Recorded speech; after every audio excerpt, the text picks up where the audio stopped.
Welcome to Imam Ali's legacy for exploring the timeless wisdom of Imam Ali through the profound teachings of Nahjul Balagha. Our channel aims to shed light on the invaluable lessons and guidance imparted by Imam Ali, covering a wide range of topics including spirituality, leadership, justice, morality, and philosophy. Through detailed explanations, reflections, and insightful interpretations, we bring Imam Ali's words to life, helping you connect with his divine wisdom in today's world. Whether you're seeking spiritual growth, intellectual enlightenment, or simply a deeper understanding of the teachings of one of history's most influential leaders, this channel is for you. Join us as we embark on a journey of knowledge and inspiration straight from the sacred text of Nahjul Balagha. Subscribe to stay updated with weekly content, including sermons, letters, and sayings of Imam Ali, along with their meanings and practical applications in our lives. Known as the sermon as ash-Shaqshaqiyya, you one beware. By Allah, the son of Abu Quhafa, Abu Bakr, too dressed himself with it, the caliphate, and he certainly knew that my status in relationship to it was the same as the status of the axis in relationship to the hand, mill. The flood water flows down from me, and the bird cannot fly up to me. I put a curtain against he caliphate, and kept myself detached from it. Then I began to think whether I should assault or endure calmly the blinding darkness of tribulations wherein the grown-up are feeble, and no seem to succeed in achieving his object, because even by this interpretation the right of succeeding the Prophet does not devolve on any other person. It is agreed upon that learning is the most essential requirement of caliphate, because the most important of functions of the Prophet's caliph consist of dispensation of justice, solving problems of religious laws, clarifying intricacies, and administration of religious penalties. If these functions are taken away from the Prophet's deputy, his status will come down to that of a worldly ruler. He cannot be regarded as the pivot of religious authority.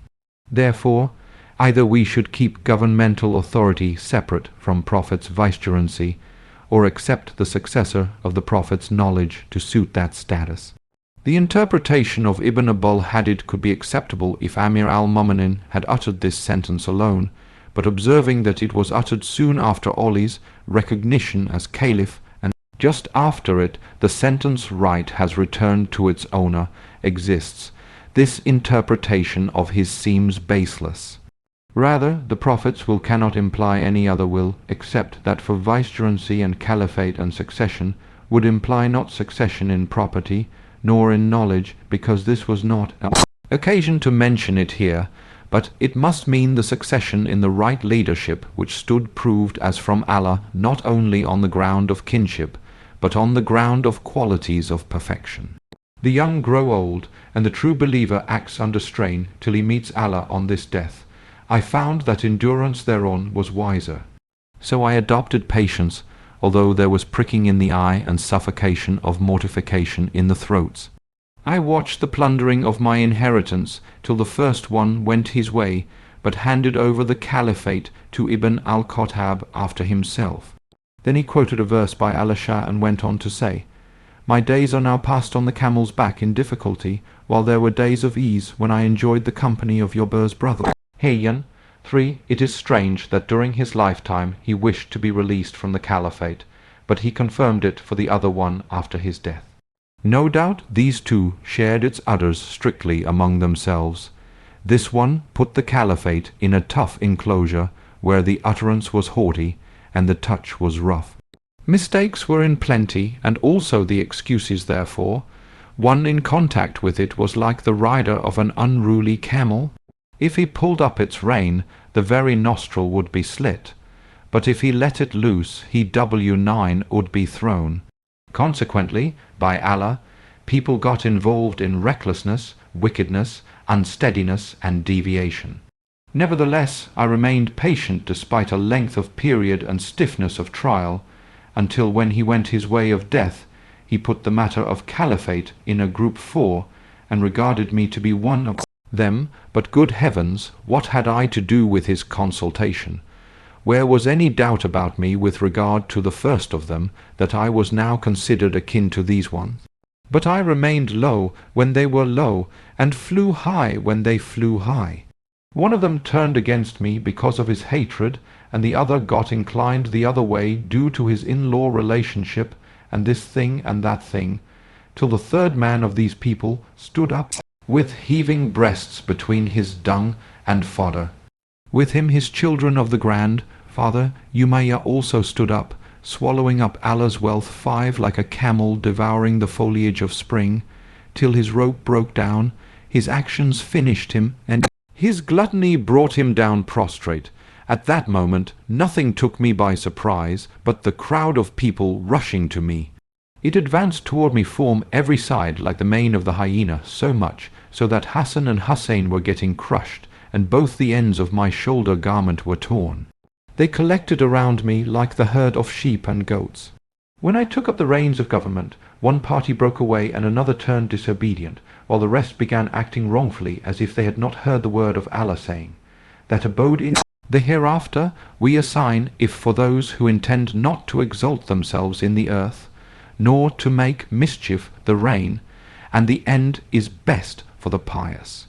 Holy Quran 28:83. Yes, by Allah, they had heard it and understood it, but the world appeared glittering in their eyes, and its embellishments seduced them. Behold, by him who split the grain to grow and created living beings, if people had not come to me, and supporters had not exhausted the argument, and if there had been no pledge of Allah with them, learned to the effect that they should no acquiesce in the gluttony of the oppressor and the hunger of the oppressed, I would have cast the rope of caliphate on its own shoulders, and would have given the LSD one the same treatment as to the first one. Then you would have seen that in my view this world of yours is not better than the sneezing of a goat. It is said that when Amir al-Mu'minin reached this point in his sermon, a man from Iraq stood up and handed him something in writing. Amir al-Mu'minin began looking at it, whereupon Ibn Abbas said, "O Amir al-Mu'minin, I wish you resumed your sermon from where you broke it." Thereupon he replied, "O Ibn Abbas, it was like the foam of a camel which gushed out but subsided." Ibn Abbas said that he never grieved over any utterance as he did over this one, because Amir al-Mu'minin could not finish it as he wished to. Ash-Shaqshaqiyya Radi says the following: the words in this sermon are like the rider of a camel, mean to convey that when a camel rider is stiff in drawing up the rein, then in this scuffle the nostril gets bruised, but if he lets it loose in spite of the camel's unruliness, it would thrown him somewhere and would get out of control. Ash-Shaqshaqiyya is used when the rider holds up the rein and raises the camel's head upwards. In the same sense, the word ashanaka and naka is used.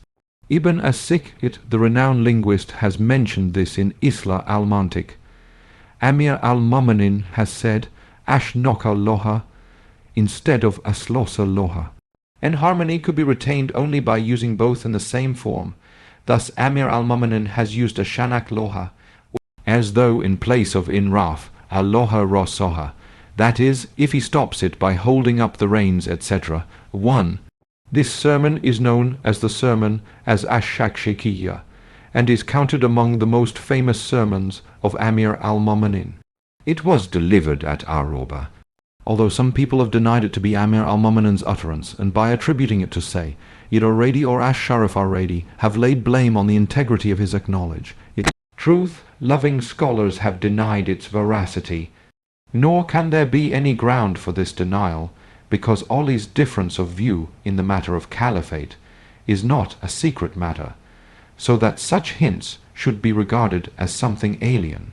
And the events which have been alluded to in this sermon are preserved in the annals of history, which testify to them word by word and sentence by sentence. If the same events which are related by history are recounted by Amir al-Mu'minin, then what is the ground for denying them? If the memory of discouraging circumstance faced by him soon after the death of the Prophet appeared unpalatable to him, it should not be surprising. No doubt this sermon hits at the prestige of certain personalities and gives a setback to the faith and belief in them, but this cannot be sustained by denying the sermon to be Amir al-Mu'minin's utterance unless the true events are analyzed and truth unveiled. Otherwise, just denying it to be Amir al-Mu'minin's utterance because it contains disparagement of certain individuals carries no weight, when other historians have related similar criticism as well. Thus Abu Othman, Amr ibn Bar al-Jahiz, has recorded the following words of a sermon of Amir al-Mu'minin, and they are not less weighty than the criticism in the sermon of ash-Shaqshaqiyya. Those two passed away, and the third one rose like the crow whose courage is confined to the belly. It would have been better if both his wings had been cut and his head severed. Consequently, the idea that it is the production of, say, Yid-ar, Badi is far from the truth and a result of partisanship and partiality. Or else, if it is the result of some research, it should be bought out. Otherwise, remaining in such wishful illusion does not alter the truth, nor can the force of decisive arguments be curbed down by mere disagreement and displeasure. Now we set forth the testimony of those scholars and traditionists who have clearly held it to be Amir al-Mu'minin's production, so that its historical importance should become known. Among these scholars, some are those before, say, Yid ar-Radi's period, some are his contemporaries, and some are those who came after him, but they all related it through their own chain of authority. One Ibn Abul Hadid al-Mutazili writes that his master, Abul Kar Masadik ibn Shabib al-Hasiti, d. 605 H, states that he heard this sermon from Sheikh Abu Muhammad Abdullah ibn Ahmad al-Baghdadi, d. 567 H, known as Ibn al-Koshab, and when he reached where Ibn Abbas expressed sorrow for this sermon having remained incomplete, Ibn al-Koshab said to him that if he had heard the expression of sorrow from Ibn Abbas, he would have certainly asked him if there had remained with his cousin any further unsatisfied desire, because accepting the Prophet, he had already spared neither the predecessors nor followers, and had uttered all that he wished to utter. Therefore, why should there by any sorrow that he could not say what he wished? Musaddiq says that Ibn al-Koshab was a man of folly heart and decent taste. I inquired from him whether he also regarded the sermon to be a fabrication, when he replied, By Allah, I believe it to be Amir al-Mu'minin's word, as I believe you to Musaddiq ibn Shabib. I said that some people regard it to be, say, Yid ar-Radi's production, when he replied, Who can ar-Radi have such guts or such style of writing? I have seen, say, Yid ar-Radi's writings and know his style of composition. Nowhere does his writing match with this one, and I have already seen it in books written 200 years before the birth of, say, Yid ar-Radi, and I have seen it in familiar writings about which I know by which scholars or men of letters they were compiled. At that time, not only ar-Radi, but even his father, Abu Ahmed an-Nakib, had not been born.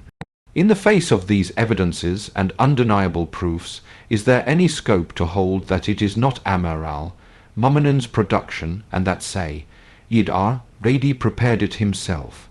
28. Amir al-Mu'minin has referred to Abu Bakr's accession to the caliphate metaphorically as having dressed himself with it. This was a common metaphor. Thus, when Othman was called to give up the caliphate, he replied, I shall not put off this shirt which Allah has put on me. No doubt Amir al-Mu'minin has not attributed this dressing of caliphate to Allah, but to Abu Bakr himself with the caliphate.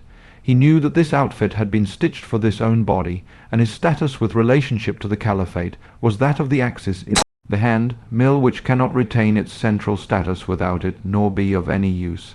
Similarly, he held I was the central pivot of the caliphate. Were I not the re, its entire system would have gone astray from the pivot. It was I who acted as a guard for its organization and order, and guided it through all difficulties. Currents of learning flowed from my bosom and watered it on all sides.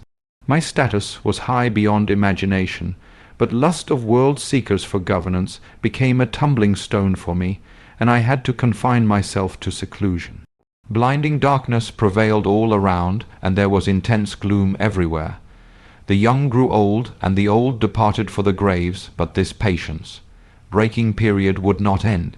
I kept watching with my eyes the plundering of my own inheritance, and saw the passing of caliphate from one hand to the other, but remained patient as I could not stop their high handedness for lack of means, a need for the Prophet's caliph and the method of his appointment after the Prophet of Islam. The presence of such a personality was inevitable who could stop the community form, disintegration and guard the religious law against change, alteration and interference by those who wanted to twist it to suit their own desires. If this very need is denied, then there is no sense in attaching so much importance to the succession of the Prophet that the assemblage in Saqafa of Banu Sa'ida should have been considered more important than the burial of the Prophet. If need is recognized, the question is whether or not the Prophet, too, realized it. If it is held he could not attend to it and appreciate its need or absence of need, it would be the biggest proof. For regarding the Prophet's mind to be blank for thinking of means to stop the evils of innovations and apostasy in spite of having given warning about them. If it is said that he did realize it, but had to leave it unresolved on account of some advantage, then instead of keeping it hidden, the advantage should be clearly indicated. Otherwise, silence without purpose would constitute delinquency in the discharge of the obligations of prophethood. If there was some impediment, it should be disclosed. Otherwise, we should agree that just as the Prophet did not leave any item of religion incomplete, he did not leave this matter either, and did propose such a course of action for it, that if it was acted upon, religion would have remained safe against the interference of others. Question now is that was that course of action. If it is taken to be the consensus of opinion of the community, then it cannot truly take place, as in such consensus acquiescence of every individual is necessary, but taking into account the difference in human temperaments, it seems impossible that they would agree on any single point, nor is there any example where on such matters there has been no single voice of dissent. How then can such a fundamental need be made dependent on the occurrence of such an impossible even be need on which converges the future of Islam and the good of Muslims? Therefore the mind is not prepared to accept this criterion, nor is tradition in harmony with it, as Judge Adud ad-Din al-Iji has written in Shah al-Mawaqif. You should know that caliphate cannot depend upon unanimity of election, because no logical or traditional argument can be advanced for it. In fact, when the advocates of unanimous election found that unanimity of all votes is difficult, they adopted the agreement of the majority as a substitute for unanimity, ignoring the difference of the minority. Also, in such a case, it often happens that the force of fair and foul would correct and incorrect ways turns the flow of the majority opinion in the direction where there is neither individual distinction nor personal merit, as a result of which competent persons remain hidden while incompetent individuals stand forward. When capabilities remain so cubed and personal ends stand in the way as hurdles, how can there be expectation for the election of the correct person? Even if it is assumed that all voters have independent, unbiased views, that no one has his own objective, and that none has any other consideration, it is not necessary that every verdict of majority should be correct, and that it cannot go astray. Experience shows that after experiment, the majority has held its own verdict to be wrong. If every verdict of the majority is correct, then its first verdict should be wrong, because the verdict which holds it wrong is also that of the majority. In this circumstance, if the election of the caliph goes wrong, who would be responsible for the mistake, and who should face the blame for the ruination of the Islamic polity?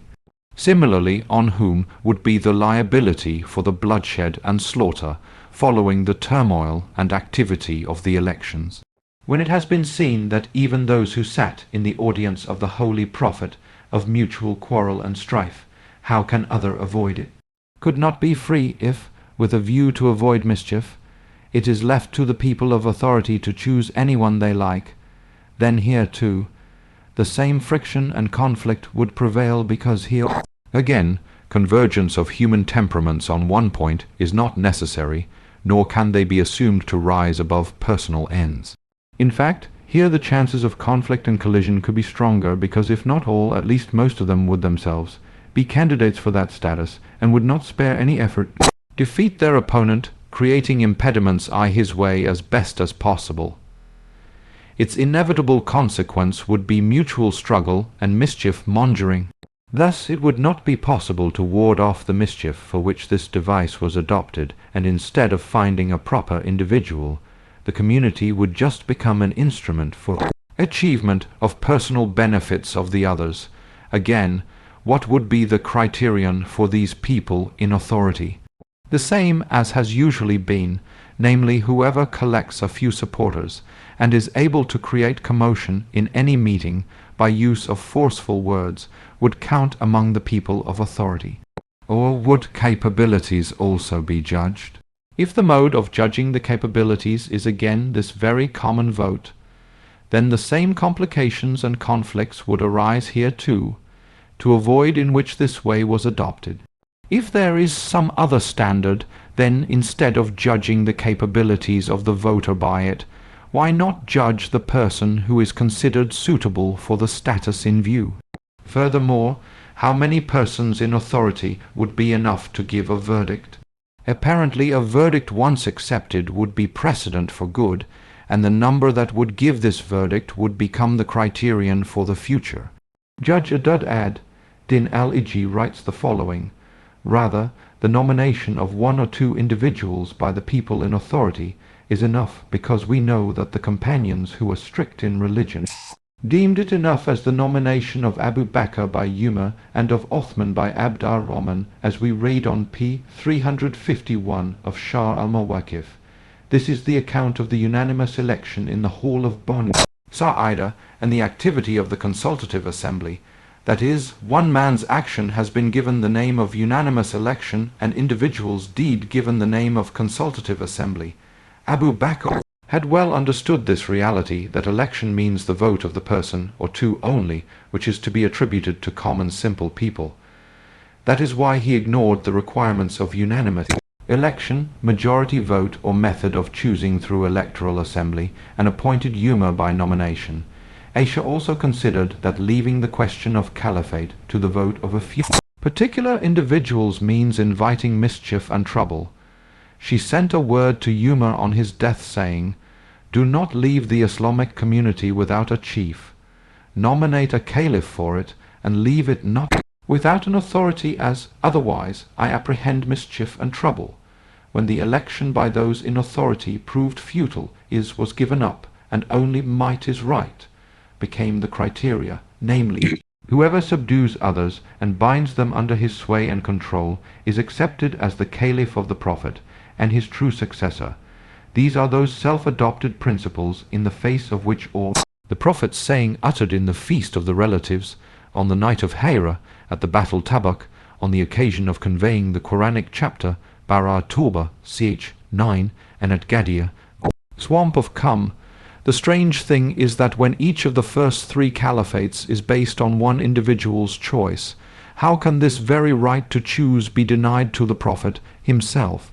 Particularly when this was the only way to end all the dissensions, namely that the Prophet should have himself settled it and saved the community from future disturbances and spared it from leaving this decision in the hands of people who were themselves involved in personal aims and objects. This is the correct procedure which stands to reason, and which also has the support of the Prophet's definite sayings. Hayyan ibn as-Samin al-Hanafi of Yamama was the chief of the tribe Banu Hanifa and the commander of the fortress and the army. Jabir is the name of his younger brother, while Al-Shah, whose real name was Maymun ibn Qays ibn Jandal, enjoyed the status of being his bosom friend and led a decent, happy life through his bounty. In this verse he has compared his current life with the previous one, that is the days when he roamed about in search of livelihood, and those when he led a happy life in Hayyan's company. Generally, Amir al-Mu'minin's quoting of this verse has been taken to compare this troubled period with the peaceful days passed under the care and protection of the Prophet, when he was free from all sorts of troubles and enjoyed mental peace. But taking into account the occasion for making this comparison and the subject matter of the verse, it would not be far-fetched if it is taken to indicate the difference between the unimportant status of those in power during the Prophet's lifetime and the authority and power enjoyed by them after him. That is, at one time in the days of the Prophet, no heed was paid to them because of Ali's personality, But now the time had so changed that the same people were masters of the affairs of the Muslim world. When Umar was wounded by Abu Lula, and he saw that it was difficult for him to survive because of the deep wound, he formed a consultative committee and nominated Ali ibn Abu Talib, Othman ibn Affan, Abd ar-Rahman ibn Auf, Az-Zubair ibn al-Awwam, Sa'di ibn Abu Waqqas, and Talha ibn Ubaidullah. Then he bound them that after 3 days of his death they should select one of themselves as the caliph, while for those 3 days Suhaib should act as caliph. On receipt of these instructions, some members of the committee requested him to indicate what ideas he had about each of them to enable them to proceed further in their light. Umar therefore disclosed his own view about each individual. He said that Sa'di is harsh, tempered and hot-headed. Abd ar-Rahman was pharaoh of the community, as Zubair was, if pleased, a true believer, but if displeased, unbeliever. Talha was the embodiment of pride and haughtiness, and if he was made caliph, he would put the ring of the caliphate on his wife's finger, while Othman did not see beyond his kinsmen. As regarding Ali, he is enamored of the caliphate, although I know that he alone can run it on the right lines. Nevertheless, despite this admission, he thought it necessary to constitute a consultative committee, and in selecting its members and laying down the working procedure, he made sure that the caliphate would take the direction in which he wished to turn it. Thus, a man of ordinary prudence can draw the conclusion that all the factors for Othman's success were present the reign. If we look at its members, we see that one of them, namely Abd ar-Rahman ibn Auf, is the husband of Othman's sister. Next, Sa'di ibn Abu Waqqas, besides bearing malice towards Ali, is a relative and kinsman of Abd ar-Rahman. Neither of them can be taken to go against Uthman. The third, Talha ibn Ubaidullah, about who Professor Muhammad Abdo writes in this annotation on Nahjul, Balagha. Talha was inclined towards Othman, and the reason for it was no less than that he was against Ali, because he himself was an at-Taymi, and Abu Bakr's accession to the caliphate had created bad blood between Banu Taym and Banu Hashim. As regarding Az-Zubair, even if he had voted for Ali, what could his single vote achieve? According to Al-Tabari's statement, Talha was not present in Medina at that time, but his absence did not stand in the way of Othman's success. Rather, even if he were present, was reached at the meeting of the committee, and he was taken to be Ali's supporter. Still, there could be no doubt in Othman's success, because Omar's sagacious mind had set the working procedure that, if two agree about one and the other two about another, then Abdullah bin Umar should act as the arbitrator. The group whom he orders should choose the caliph from among themselves. If they do not accept Abdullah ibn Umar's verdict, support should be given to the group which includes Abd ar-Rahman ibn Auf. But if the others do not agree, they should be beheaded for opposing this verdict. 117 Here, the disagreement with the verdict of Abdullah ibn Umar has no meaning, since he was directed to support the group which included Abd ar-Rahman ibn Auf. He had ordered his son Abdullah and Suhaib that, if the people differ, you should side with the majority, but if 3 of them are on one side and the other 3 on the other, you should side with the group including Abd ar-Rahman ibn Auf, as we see in Al-Tabari, Vol. 1, pp. 2725, 2789, Ibn al-Athir, Vol. 3, pp. 5167.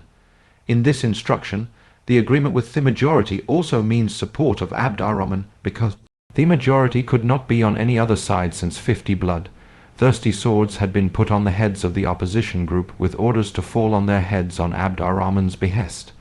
Amir al-Mu'minin's eye had foreseen it at that very moment that the caliphate was going to Othman, as appears from his following words which he spoke to Abbas ibn Abdul Muttalib.